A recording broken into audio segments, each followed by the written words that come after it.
미나쌤, 요즘 아이들 불안 문제에 대한 이야기가 굉장히 많이 나오고 있죠? 네, 최근 조사에 따르면 보건복지부에서 조사를 했는데 아동의 약 14%가 평생 한 번 이상 정신건강 문제를 경험한대요. 그렇게 남았나요? 네. 그리고 그 중에서도 불안장애는 ADHD, 우울증과 함께 대표적인 아동 정신건강 문제로 나타난대요. 그래서 부모들이 그런 이야기들을 많이 하는 것 같아요. 우리 아이가 이유 없이 불안해해요. 그런데 사실 아이들의 불안은 이유 없이 생기는 감정은 아니지 않나요? 네.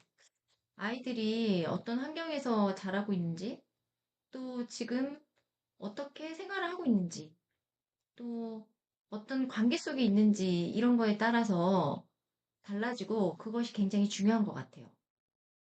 그래서 아이들이 불안을 느끼게 되는 경우들이 우리가 생각을 해보면 크게 두 가지로 볼 수 있을 것 같은데 그 중에 하나는 겉으로 드러나는 불안인 것 같아요. 거미를 뭐 무서워한다거나 어두운 밤에 무서워하거나 아니면 혼자 있는 상황 이런 것들로 아이들은 불안을 느끼고 어른들한테 얘기를 하게 되는 것 같아요. 이런 불안은 부모가 비교적 쉽게 알아챌 수 있겠네요. 예. 그런데 더 중요한 거는 알 수 없는 부모가 알아채지 못하는 그런 불안들인 것 같아요. 뭐 예를 들면 친구 관계에서 스트레스를 받거나 뉴스에서 본 재난사고 같은 경우에 어른들은 아무렇지 않게 생각하는데 아이들은 그런 거를 마음속에 두었다가 무섭게 생각하고 또 불안을 느낄 수도 있는 것 같아요. 아이의 불안을 부모님들이 어떻게 알 수 있을까요? 아이들은 그런 마음을 정확하게 표현하거나 하는 게 어려워서 보통은 뭐 우리가 많이 듣는 머리 아파요. 음.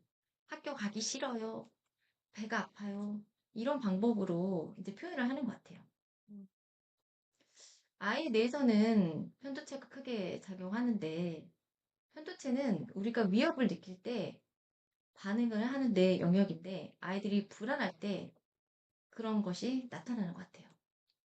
그런데 아이들은 감정을 조절하고 상황을 판단하는 역할을 하는 전전두엽이 충분히 발달하지 않았잖아요. 네. 그래서 작은 일에도 굉장히 크게 느끼고 또 어른들은 야, 그게 뭐 그렇게 놀라고 불안해할 일이야? 이러면 아이들은 큰 불안을 느끼고 뭐 부모님 뒤로 숨는다거나 이런 경우들이 생기는 것 같아요. 아이들이 불안을 느끼는 구체적인 이유는 어떤 것이 있을까요?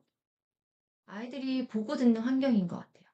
요즘은 이제 너무나 많은 것들이 눈으로 다 보여지는 시대이기 때문에 뭐 뉴스나 뭐 인터넷, 뭐 영상 이런 것들을 통해서 접하는 것들이 아이들에겐 크게 와닿고 그게 진짜 나에게 일어나면 어떻게 하지? 이런 생각들을 많이 하는 것 같아요. 더욱이 아이의 뇌는 현실과 미디어를 완전히 구분하기가 어렵기 때문에 뉴스에서 본 사건을 나도 일어날 수 있는 것처럼 느끼는 거에서 오는 불안이 굉장히 큰 것 같아요. 굉장히 불안하겠네요. 네. 그리고 또 보면 성장 과정에서 나타나는 변화인 것 같아요. 크면 클수록 이제 부모보다는 떨어져서 친구하고 사이가 굉장히 중요한데 친구 관계에서 오는 것들 아니면 요즘은 이제 나이가 어릴수록 2차 성징이 빨리 일어나는데 그런 신체 변화가 초등 고학년 아이들이 받아들이기는 굉장히 불안하기도 하고 또 알고는 있어도 실제 자기가 겪는 거라서 그런 데에서 생기는 어려움 아니면 이사를 간다거나 전학을 가게 되어서 성장 과정에서 그거는 겪기가 사실은 어른들도 이사 가면 적응이 어려운데 아이들은 더 크게 다가오는 부분들인 것 같아요. 그리고 가장 중요한 게 아이의 불안이 부모의 감정과 연결되어 있다는 거예요. 거울 신경세포 말씀하시는 거죠? 네. 거울신경세포는 다른 사람의 감정을 따라 느끼게 하는 뇌 시스템인데 부모가 계속 불안해하거나 뭐 강박을 가지고 있거나 이러면 아이도 그거에 대해서 같이 불안해하고 또 강박을 느끼게 되는 거예요. 아이가 불안해하면 부모님의 역할로는 어떤 것이 있을까요? 부모가 할 수 있는 가장 중요한 역할은 롤모델이 되는 것 같아요. 아이들은 부모의 말을 듣기보다 행동을 또 따라한다는 거죠? 네. 예를 들어서 뭐 아이들한테는 책 보라고 하고서는 우리가 뭐 스마트폰 들고 있으면 어느 순간 아이도 똑같이 스마트폰을 보고 있잖아요. 그쵸. 그리고 내가 어떤 일이 있어서 '아 나 도대체 왜 이러는 거지? 나 왜 이렇게 못해?' 막 이러면 어느 순간 아이를 보다 보면 아이가 똑같은 말을 따라하고 있는 거를 보고 있죠, 우리가. 부모가 보여줘야 할 모습이 구체적으로 또 어떤 모습이 있을까요?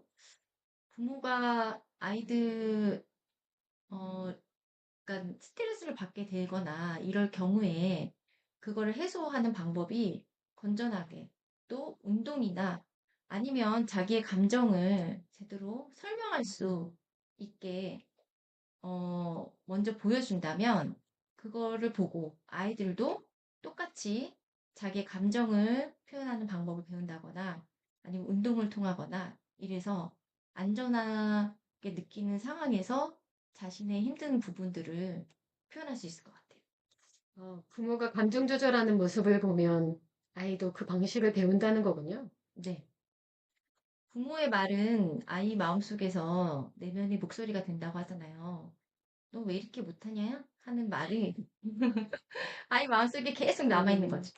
그러니까 반대로 "괜찮아. 다시 해 보자. 넌 노력하는 아이야." 같은 말을 아이에게 해 주면 아이는 큰 힘이 돼서 그거 살아가는 삶의 원동력, 힘이 되는 것 같아요.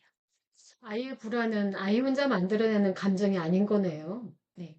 아이의 불안은 뭐 환경, 관계 이런 것도 있지만 가장 큰 거는 또 부모의 태도 속에서 그것을 보고 만들어지는 것 같아요. 부모가 해야 할 일은 아이의 불안을 없애는 것이 아니라 아이의 안전한 마음을 만들어주는 것, 그것이 중요하다는 말씀이신 거네요. 네.